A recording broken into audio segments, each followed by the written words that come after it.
events meeting.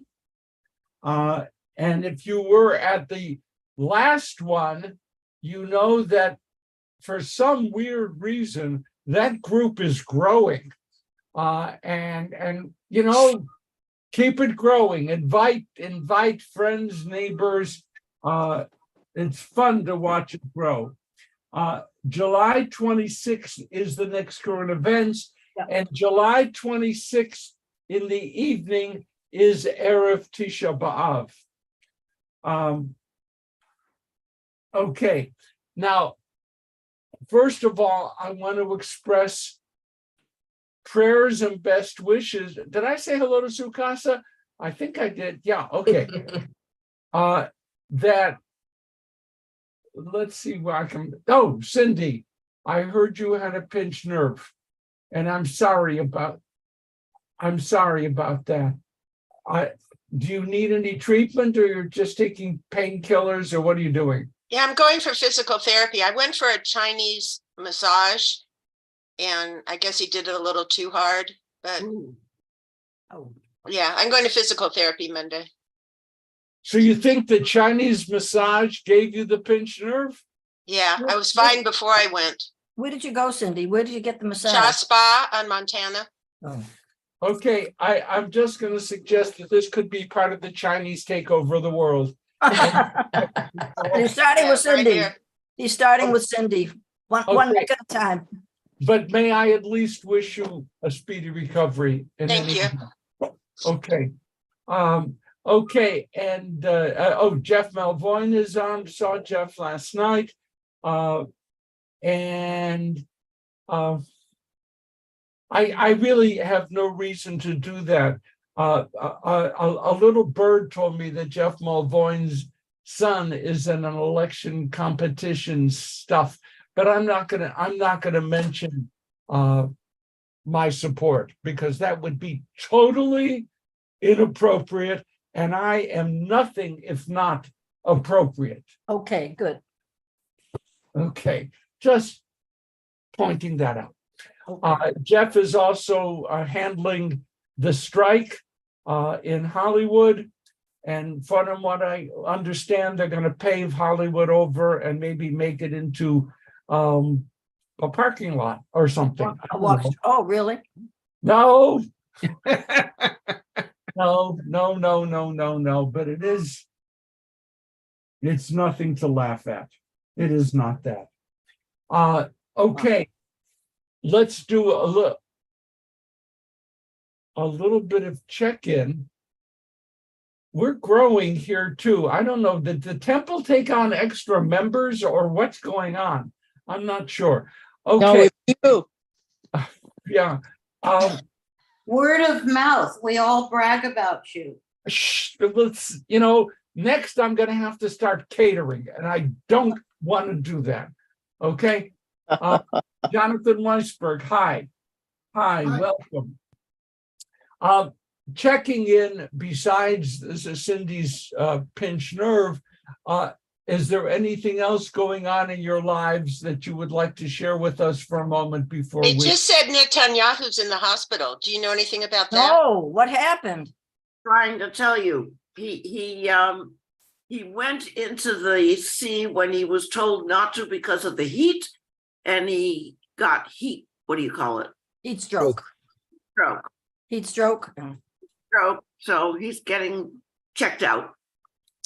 Oh. You know what they say about politicians, that if they can't stand the heat, they should get out of the kitchen. he loves the heat. Oh, well. They should go into the swimming pool. Okay, may I at least say, because I am faultlessly a moral person, I hope and pray for his well-being and recovery, but I do suggest that maybe his body is saying to him, it's time to retire, get the hell out of there. But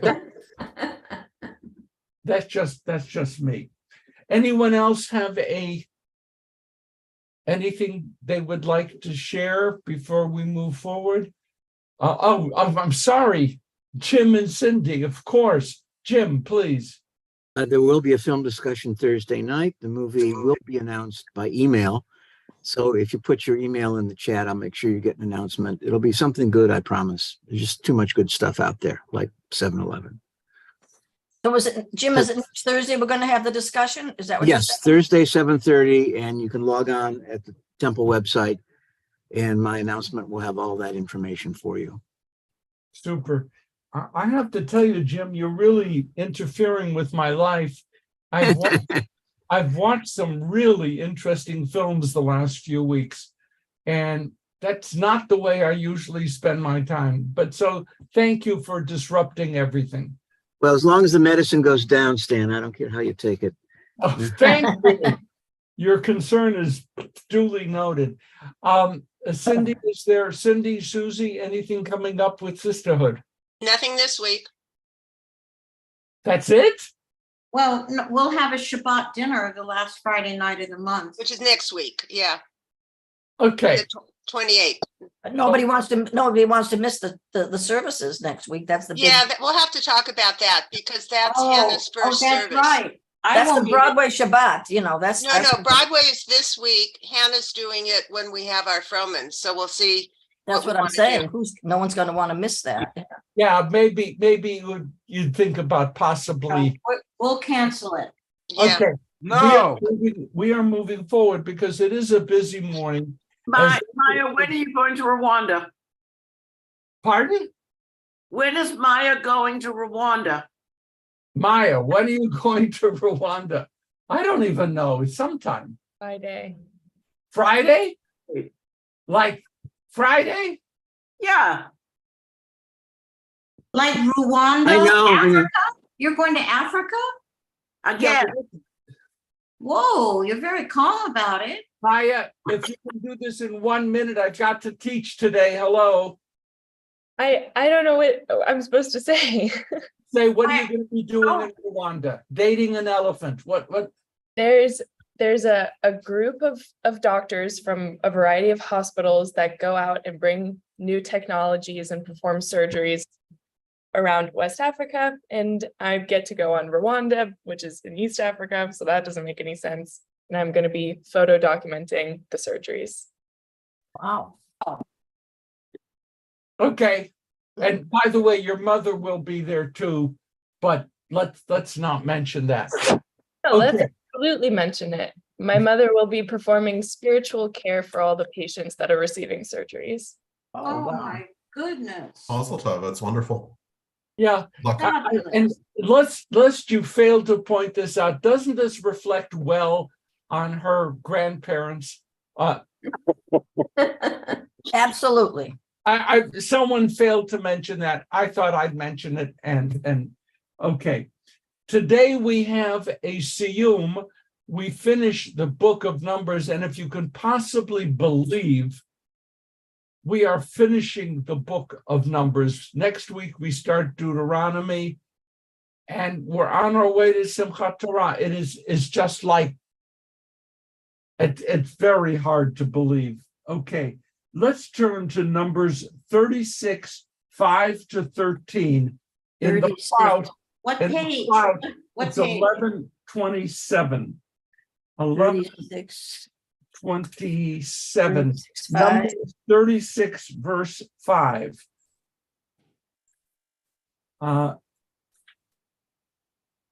Okay. Okay. Numbers 36, 5 to 13. Do we have a volunteer reader? Do we have a volunteer reader? Just place your hand up in the air and we'll have a volunteer reader. Lynn, thank you. Lynn, that's terrific. Thank you. No, she's always volunteering. So Moses, at the Eternal's bidding, instructed the Israelites, saying, "The plea of the Josephite tribe is just. This is what the Eternal has commanded concerning the daughters of Zelophehad. They may marry anyone they wish, provided they marry into a clan of their father's tribe. No inheritance of the Israelites may pass over from one tribe to another, but the Israelite heirs, each of them, must remain bound to the ancient ancestral portion of their tribe. Every daughter among the Israelite tribes who inherits a share must marry someone from a clan of her father's tribe in order that every Israelite heir may keep an ancestral share. Thus, no inheritance shall pass over from one tribe to another, but the Israelite tribes shall remain bound each in its portion. Shall I go on? Yes, Chester, finish up, please. Okay. The daughters of Zelophehad did as the Eternal had commanded Moses.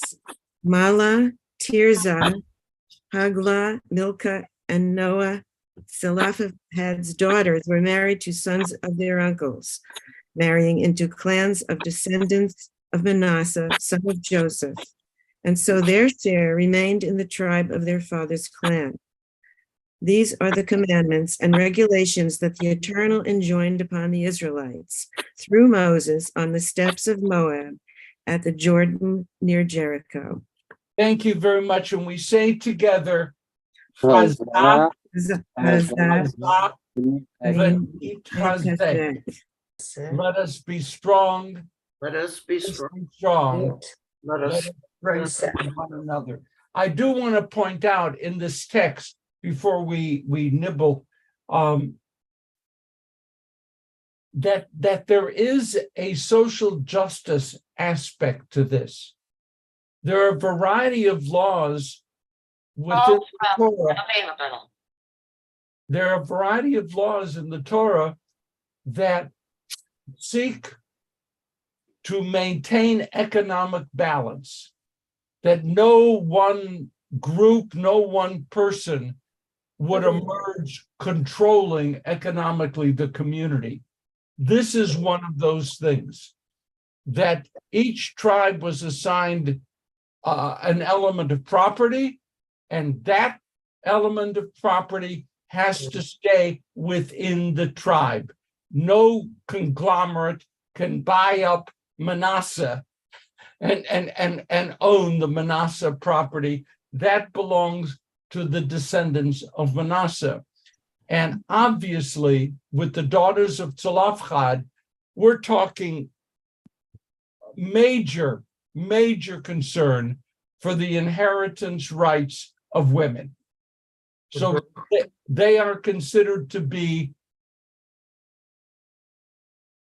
able to marry and retain the property rights of their tribe so long as they marry into their tribe.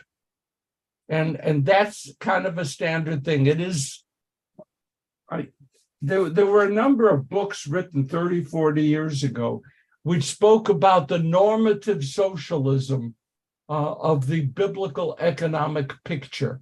And this is a little bit of that.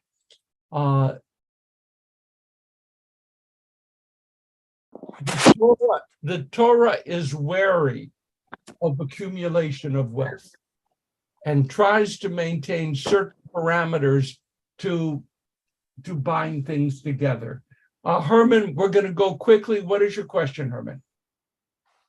Rabbi, isn't there someplace in the Torah where incest is forbidden? Oh, yes, indeed. And then why here incest is allowed?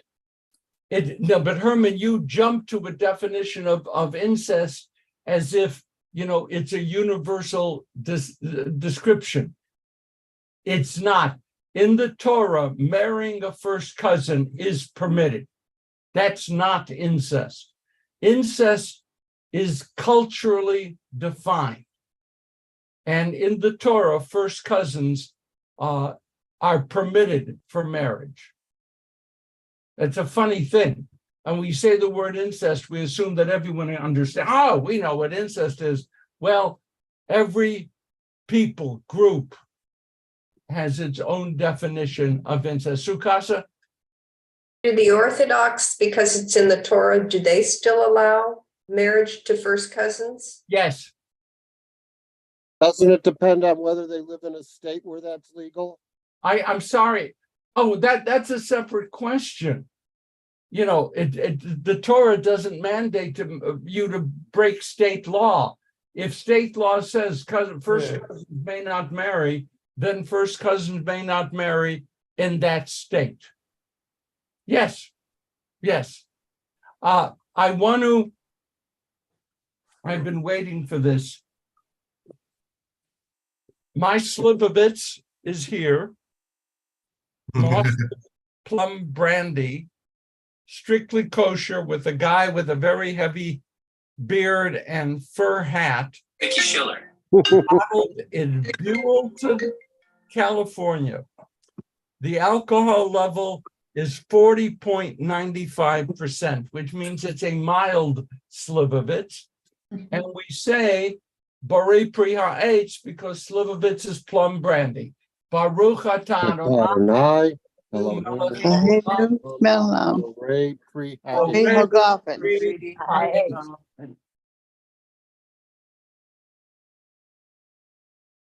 So Rabbi, is that the only consumable World Heritage Site? Is that only consumable? Heritage Site? I'm not sure that's true, but I think that I need someone to take over the class. Shabbat shalom. Good job. Then we're going to, in honor of Cindy, and no, I didn't bring a dish. Pickled herring. It's here. Baruch atah Adonai Eloheinu haolam borei minei mizonot. Bateyavo.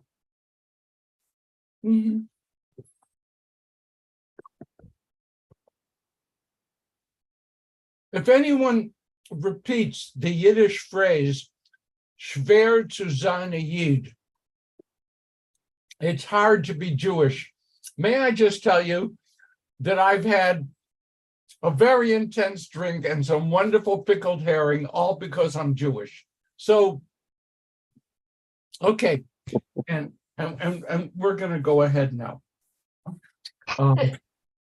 So you're encouraging drinking at 9 a.m? I think theoretically, it sets a bad example for my grandpa. I saw Grandpa Saba was there drinking Slivovitz at 9 o'clock in the morning.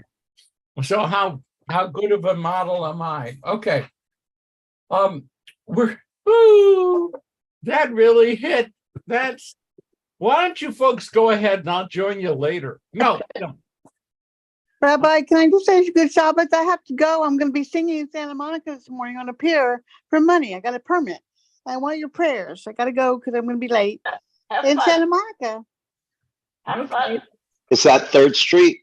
Yeah, I'll be over on 3rd Street Promenade singing Dusty Springfield, Barbara Streisand, and I'm allowed to, say, all right, how much is the Broadway show, and show some love.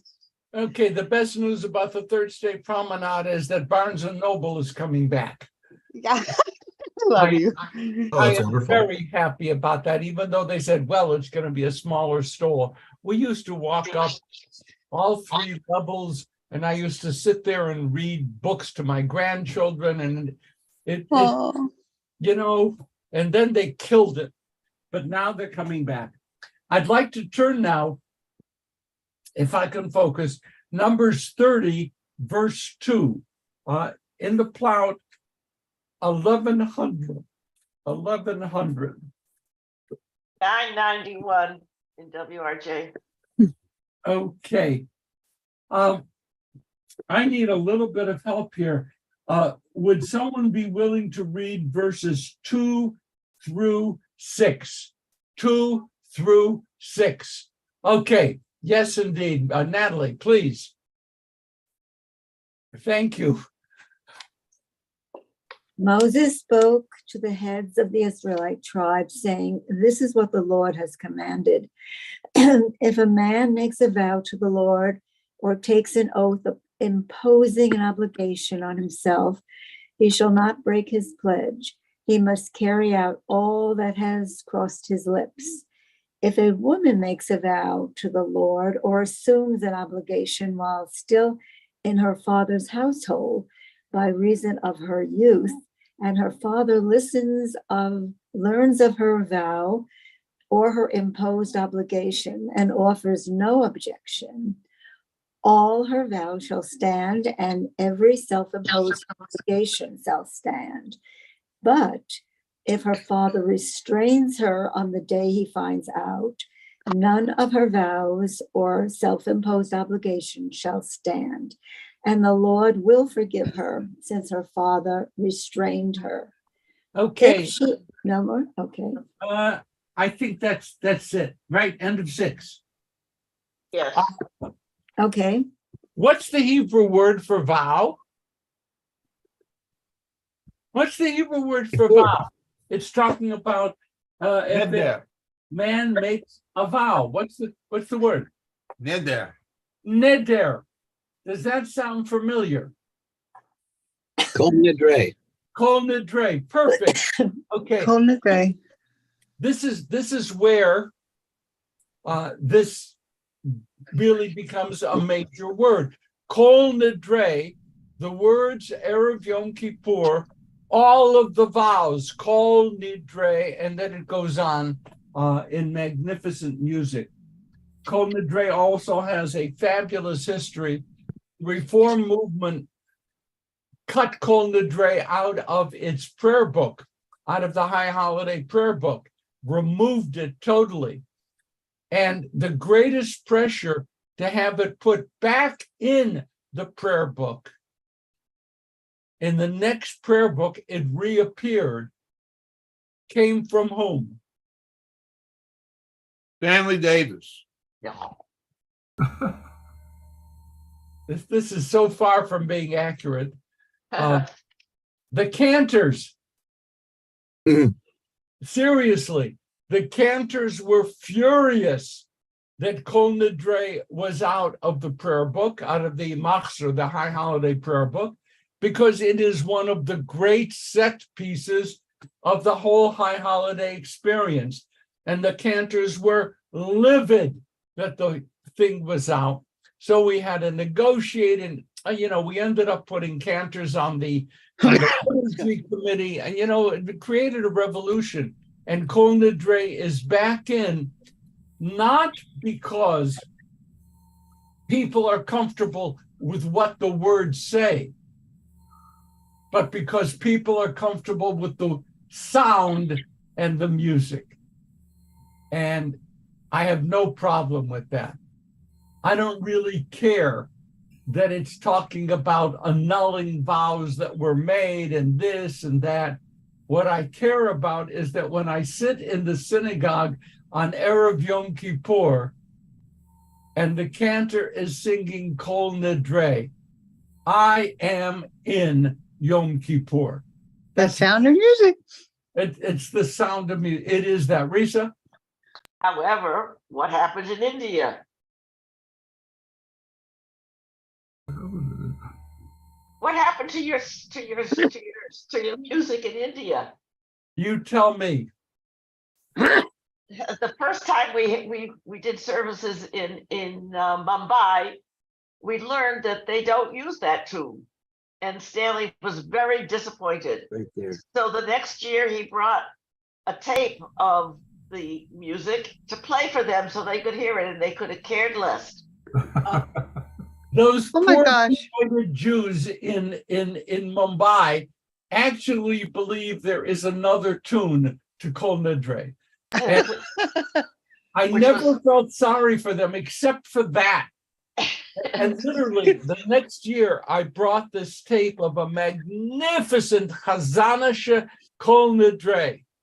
And they sat there totally untouched.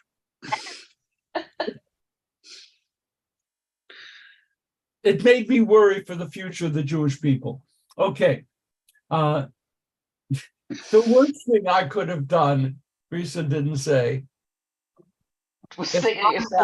if I would have attempted to sing Kol Nidre, that could have ended the Jewish community of Mumbai on the spot. So that didn't happen. Okay. May I just say that you two are so adorable. You and Risa are just so precious to me. You hear that, Maya? I can picture Risa being adorable. I am not adorable. Now, I gotta go. Good job. okay, let's go forward. What are the interesting things in the opening of these verses? Verse 3, Ish ki dor neder ladonai, a householder.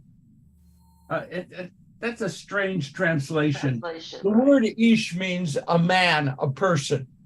Ish ki yidor neder, an adult male who makes a vow.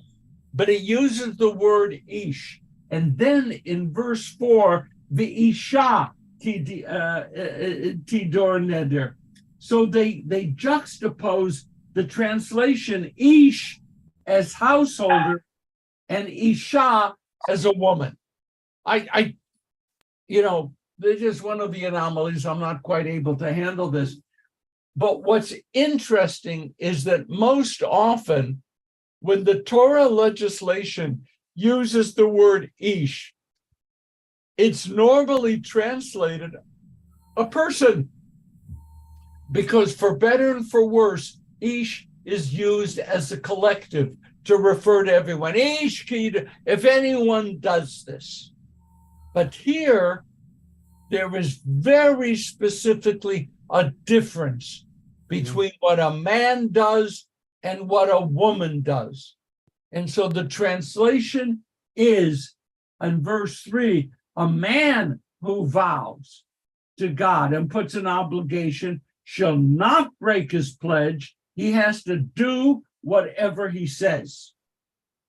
But, and verse 4 should say, but and not and. But if a woman vows a vow to God and assumes an obligation, beveit aviha bin ureha, in her father's house while a youth.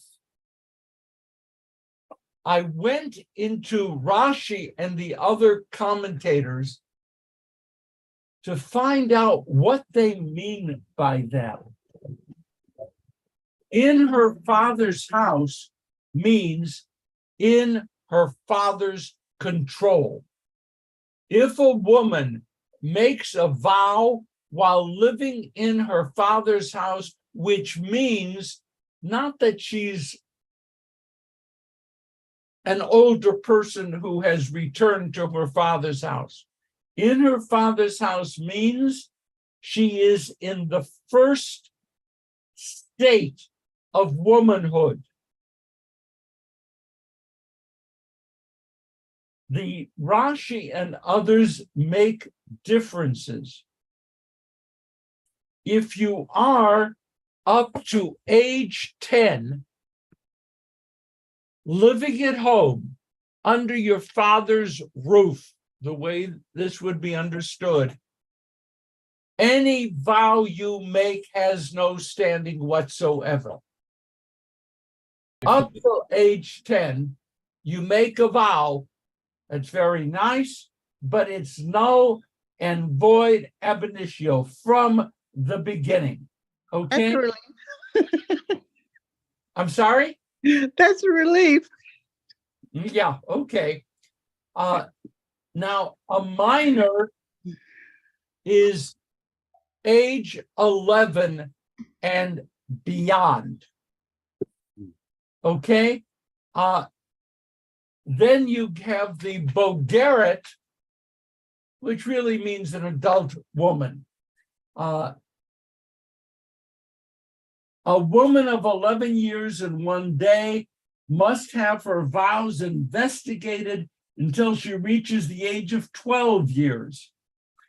And that means if the person, the woman, up until this period, 11, 12, makes a vow, she has to be interrogated as to whether she understands God. If she does understand God, her vow is a vow. Once a woman hits the age of 12, if she makes a vow, her vow is binding and doesn't require any investigation. Above all, a woman living in her father's house unmarried, her vow can be annulled by her father.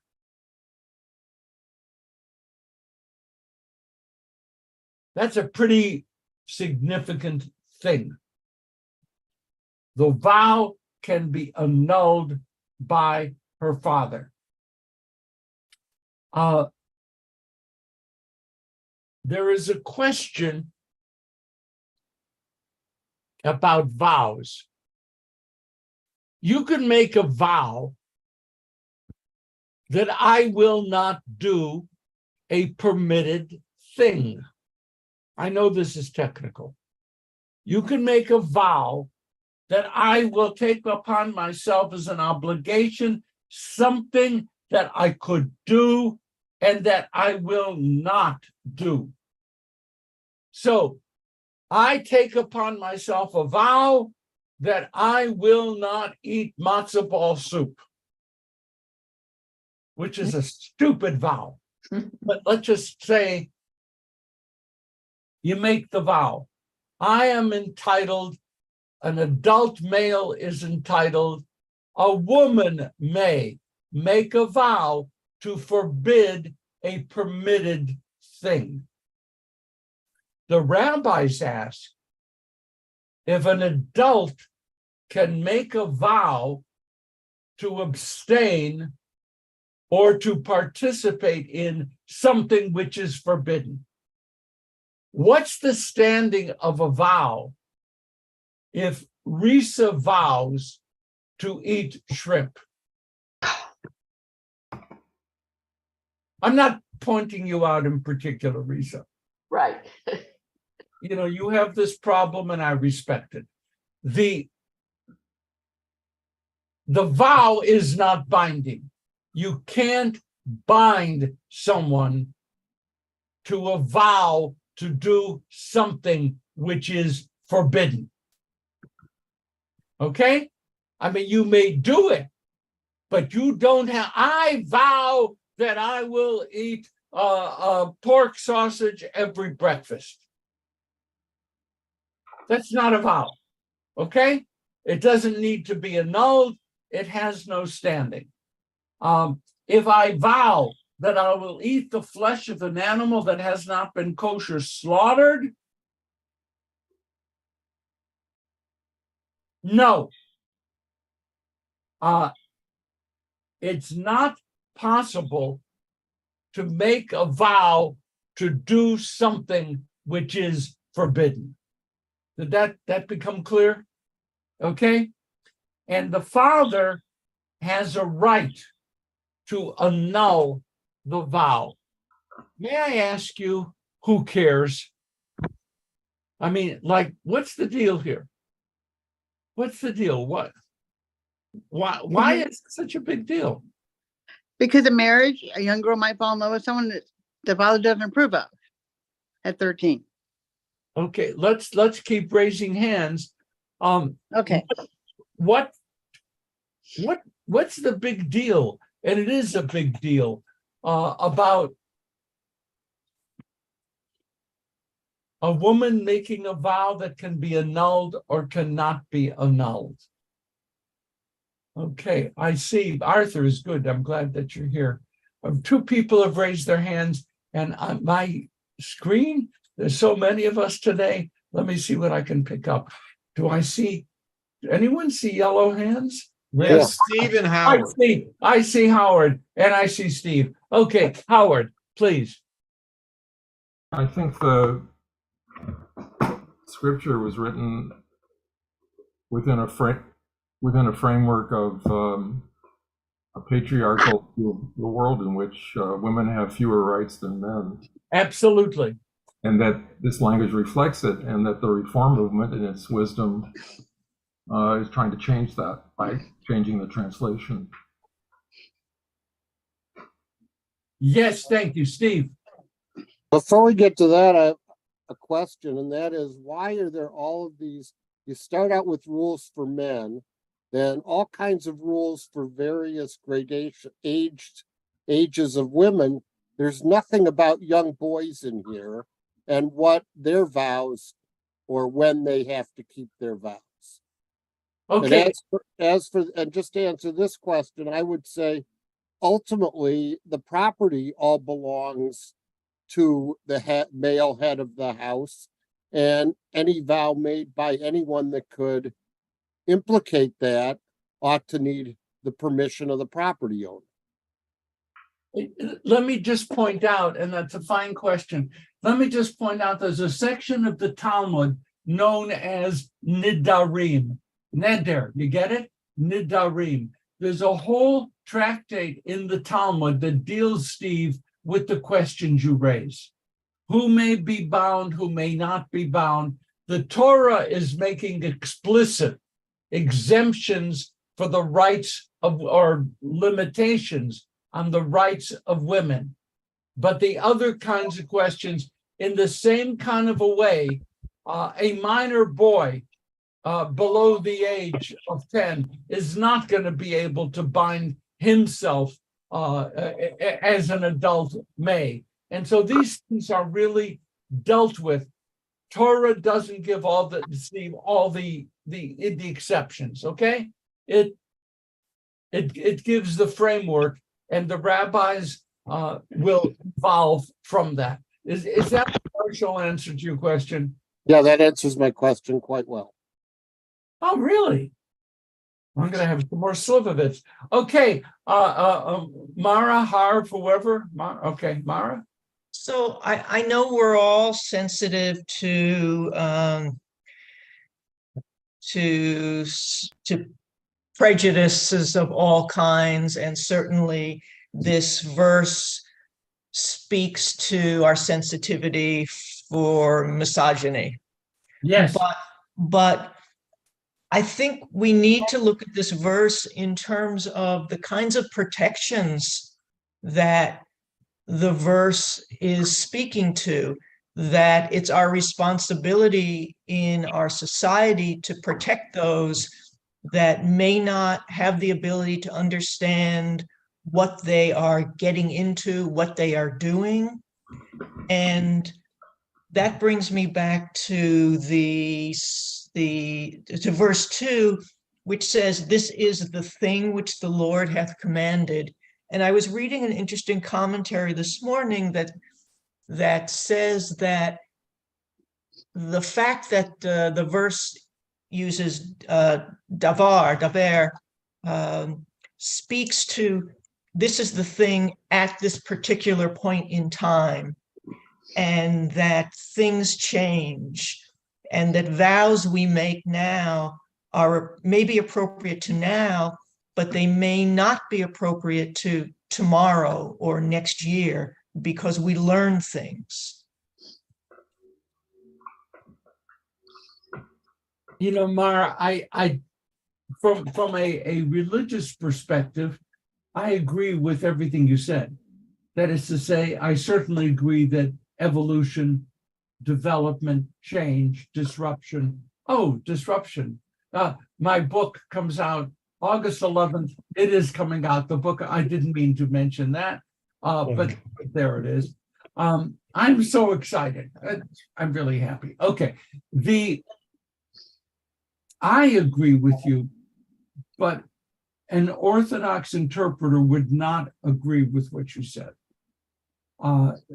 They would have to say, this is the thing, this is what God says. What God says is never temporary. It is subject to expansion interpretation. So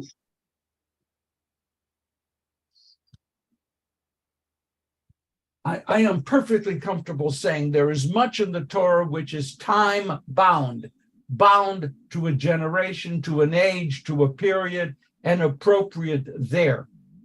But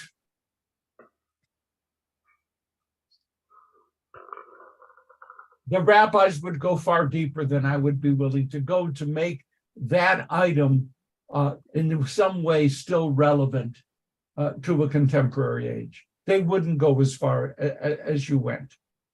And that's fine. You know, one of the great losses that's occurring in our age is the disappearance of denominations. Don't get me into a discussion of that, but we are really seeing that. Sue Casa would probably be nodding her head. Yeah, that right, Sue? Yeah.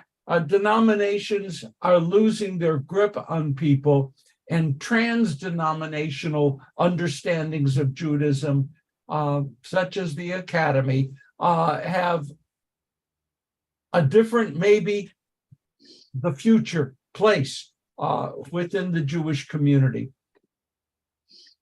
If you would ask among the 2,700 members of Wilshire Boulevard Temple, shouldn't drink in the morning. If you ask them, oh, you're a Reformed Jew, well, what exactly does that mean? What does it mean to be affiliated with that denomination? I don't want to go beyond saying many of the people would stumble and be inarticulate in accurately expressing what the ideals, differences, programs of Reform Judaism are as contrasted with the other denominations. We can make an easy set against the Orthodox. That's easy. But what exactly divides Reform and Reconstructionist Jews, or Reform and conservative Jews, or let's push it, Reform and modern Orthodox Jews where they are ordaining women? What actually are the fundamental differences? That understanding is fading rapidly. Not only fading rapidly, but it's hard to transmit to the next generation. What exactly are Reform Jews? I think I could probably put it out there, but it isn't easy. And how we read Torah, how we understand Torah, is one of the most fundamental differences between liberal and Orthodox Judaism. What we are doing could not be done in an Orthodox setting. But could it be done in a Reconstructionist setting? Could the graduates of the Boston Hebrew College perhaps do it? Conservative, Ziegler School people?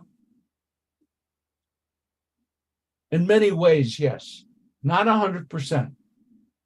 So how we approach this text is changing as we speak.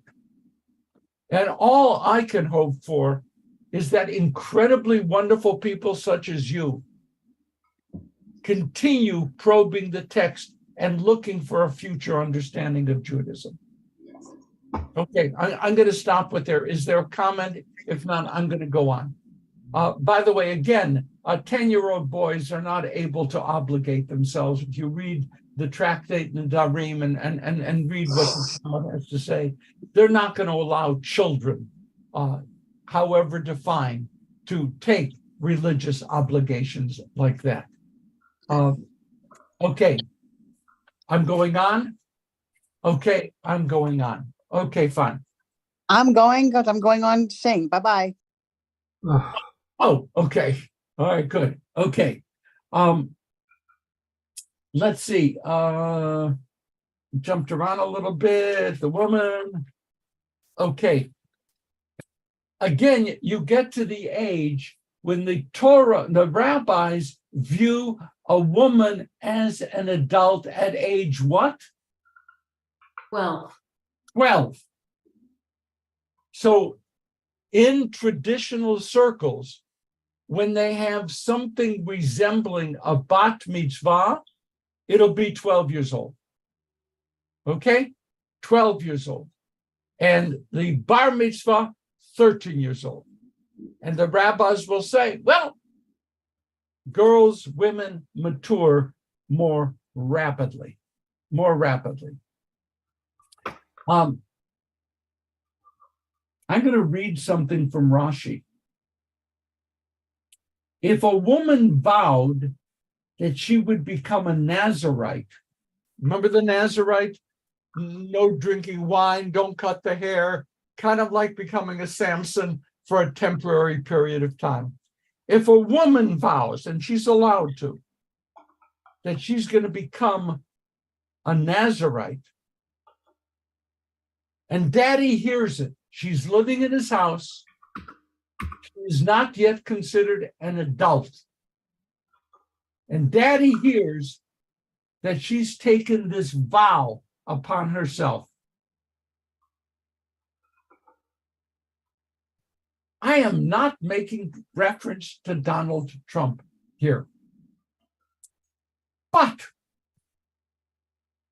if he annulled her vow, but she never heard it,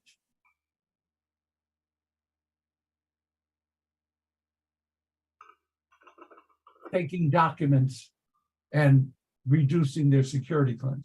If he annuls her vow and she doesn't hear it, is she still bound? Or does she have to hear the annulment?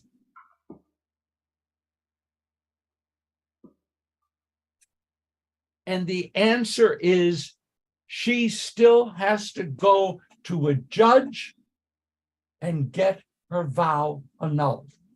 So what does that say about awareness?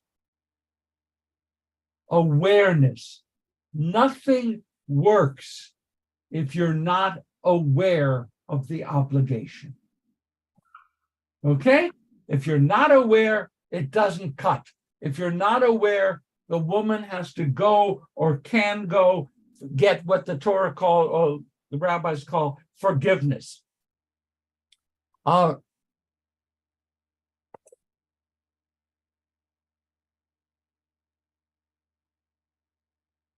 Have you ever made a vow? Have you ever made a vow? Under the chuppah. Yeah, at your wedding. Okay. How powerful is the Mara? You're laughing. You didn't make a vow under the chuppah. I mean, Harvey, you got trouble, but okay. I'm not going to get in. You were not speaking, so I just saw what happened, and the exchange was pretty scary. Okay. What just happened? Arthur Asher's whiteboard was shared. Okay, I'm getting rid of this, right? Yes, I'm back.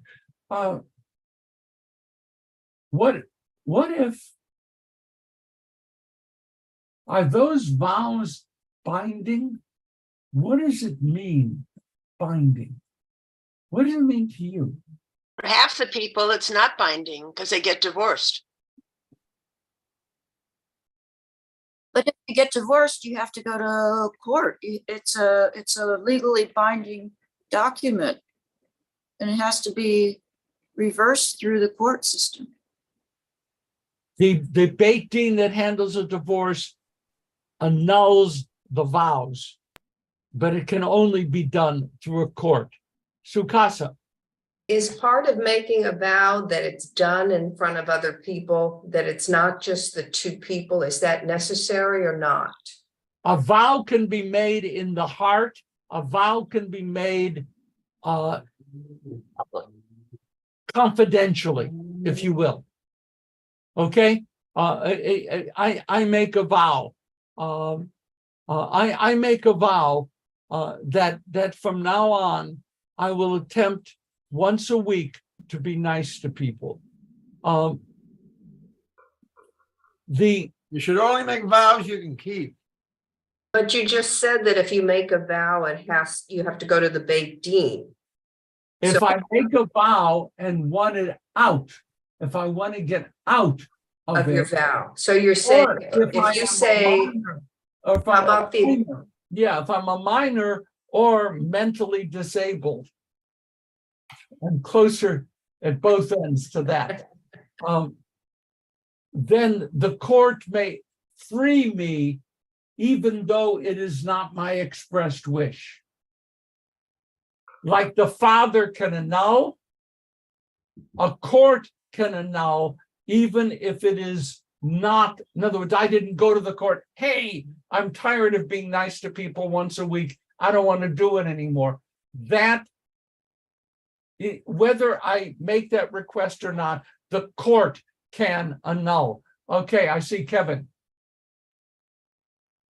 Okay, I apologize. I read ahead and it said that, even if the father doesn't annul it, he can marry his daughter off and the husband can annul it at a future date when he finds out. So, I mean, come on, what troubles you? Well, the first trouble is, if a woman has no property, what really can she vow to? I guess she can vow to a different religion or, or a life decision, including like a Nazarite. I'm not going to cut my hair. I'm not going to drink wine, whatever. She can do that.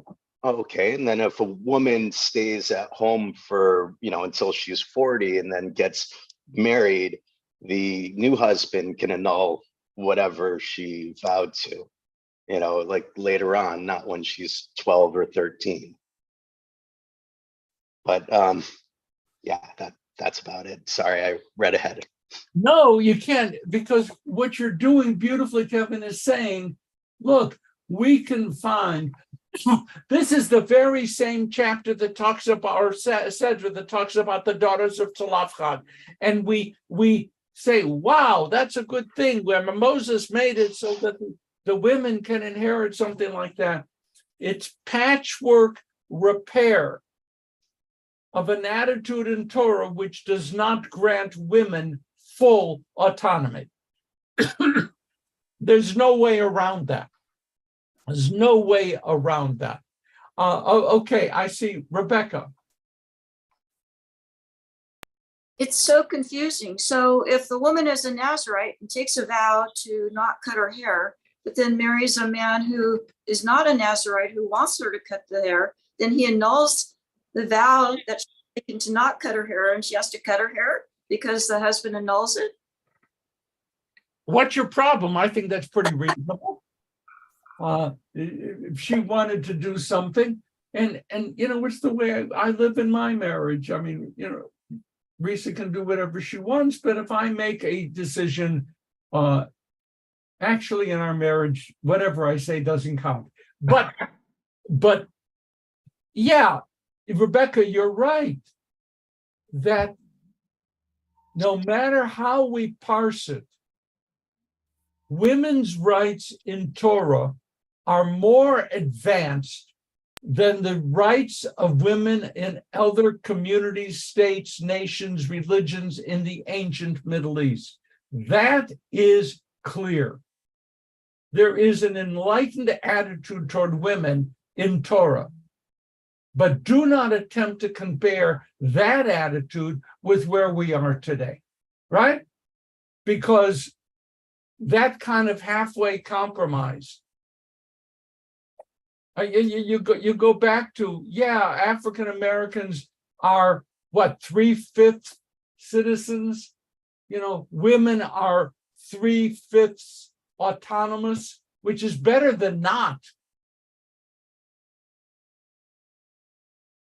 I'm gonna tell my daughter if I don't like what she does, I'm gonna force her to marry Rabbi Stanley Davids.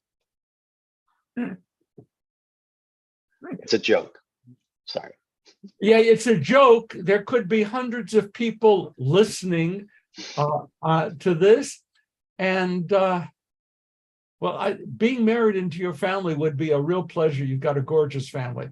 Okay, but Risa is kind of stiff-necked about this. So let's but thank you. we had, I remember periods of time when cults were very big and kids were getting swept up into cults or various social groups that had standards and requirements. And being bound by a vow into one of these groups can appear to be really serious. We're kind of joking about it, but people take vows seriously. And we can get trapped. We can get trapped into being committed to things we don't understand. And that's a serious problem. That's one of the things, I guess, with all the lawyers online, the lawyers try to resolve by putting everything down on paper and trying to get every intention listed. It's a hard task. It's a hard task. We're gonna have to move on to Kaddish and to close out today. Jeff, I didn't get a single word of wisdom from you today, so would you please, like Lawrence O'Donnell, I am giving you the last word. I need your wisdom. You were there and started this whole business, okay? The Chevra Torah and everything. So give us wisdom, short wisdom. The only thing that comes to mind right now, considering the strike and everything else that's going on and what we discussed today is, and it doesn't have perhaps complete pertinence, but the Yiddish proverb, if you don't know where you're going, every road will take you there.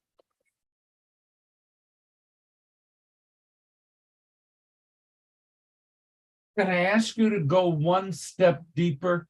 What do you mean? I understand it. What do you mean? I just mean that if we all need a sense of direction where we're going in life, and talking about these rules and talking about these constraints,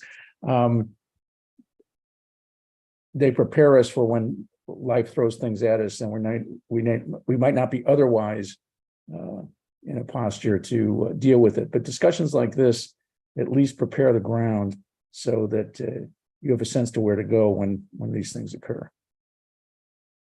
Thank you for that. And I certainly do believe that what words we utter, what promises we make, what vows we take must be treated seriously. And whether we have to get them annulled or whether we have to fulfill them, we have to be very careful about the words we say. And when I get to Kol Nidre, that's what I deal with. That's what I deal with. Thank you. We're going now to mention those who have passed away during the past month. Janet Bernkrant, Max Eisenberg, Jay Gegerman, Sharon Gertz, Mildred Hadenbach, Reuben Caden, Ron Mankoff, Sarah Olshan, Gail Maurice, Ron Gold, John Rosenfield, Dahlia Schneider, Allison Kellner, Vilmater. And yortsites that have occurred during the past week: Maurice Ebermeyer, and Sophia Allenberg, Judah Beresovsky, Hilla Baton, Glieka Brenner, Beatrice Fabric Broder, Michael Camras, Eleanor Castleman, Bernard Cezanne, Joyce Mulry Clark, Beatrice Court, Charlotte DeRoven, Tyler Edson, Herman Ehrlich, Harold Eisen, Paula Eisenberg, Sean Epstein, Bill Feinstein, Samuel Ferks, Melba Rosalind Franklin, Marilyn Curry Fricks, Marcia Gardner, Judy Gelfand, Michael Gittleson, Millicent Heyman, Aaron Harris, Hannah Reich Heyman, Dora Hoffman, Michael Jaffe, Joshua Kaplan, Sheila Josephsberg Caston, Edward Lee Cosberg, Leah Elizabeth Lauter, Suzanne Lax, Anna Rose Levitt, Emery Lefkowitz, Bernard Seymour Levin, Erwin Liebman, Aline Lindenbaum, Eileen Littman, Helene Gettleson Lopez, Donald Isaac Magnan, Anna Smithline Magnan, Beverly Mendel, Jeanette Gary Markman, Helena Migdal, Elliot Miller, Tom Mintz, Lisa Nesbitt, Paul Orloff, Itzhak Ovadia, Lillian Palanker, Rose Mills Pepper, Theodore Peterman, Harold Polikoff, Phyllis Prescott, Bess Ratner, Riva Raz, Sidney Rosen, Miriam Sanders, Ray Sabat, Herbert Schirmer, Walter Schloss, Leon Sherman, Jean Sirota, Aaron Joshua Simmons, Samuel Simon, Mildred Sims, Myers Slifkin, Max Sobel, Grisel Stern, Maya Sverdlik, Jerry Traeger, Paul Weingarten, Stanley Zimmerman, Lee Zlotnick. We bear in mind as well the names of those who died in defense of our country, those who died in defense of the state of Israel, those who died through senseless acts of horror and terror, and those who have no one to say Kaddish for them. If you have additional names to be mentioned here, please speak them out loud or in your hearts.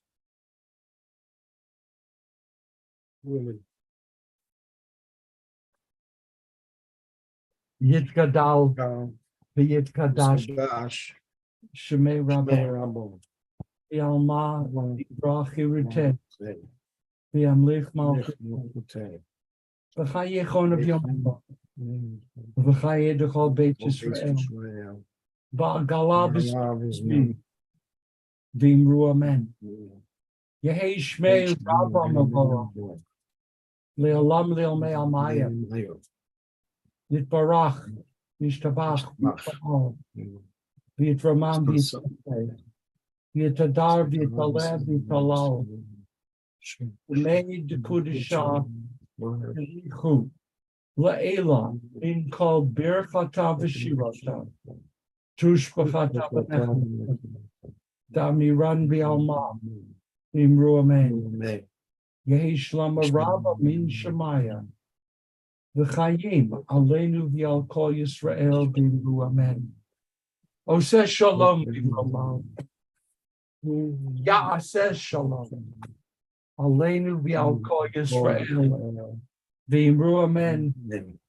May God, who makes peace in the high places, make peace in our hearts, make peace in our homes, make peace in the household of Israel, make peace among all the families and nations of earth. And let us say, Amen. Amen. Merle, thank you for your comment. And folks, stay out of the heat, drink water. And thank you. Just thank you. Thank you. Don't make any vows that you don't. Thank you. Thank you, Shabbat Rabbi. shalom. Thank you so much for this wonderful, wonderful morning. Bye. I'm going to have to dry out for my slivovitz. Okay. Bye. Bye-bye. Bye.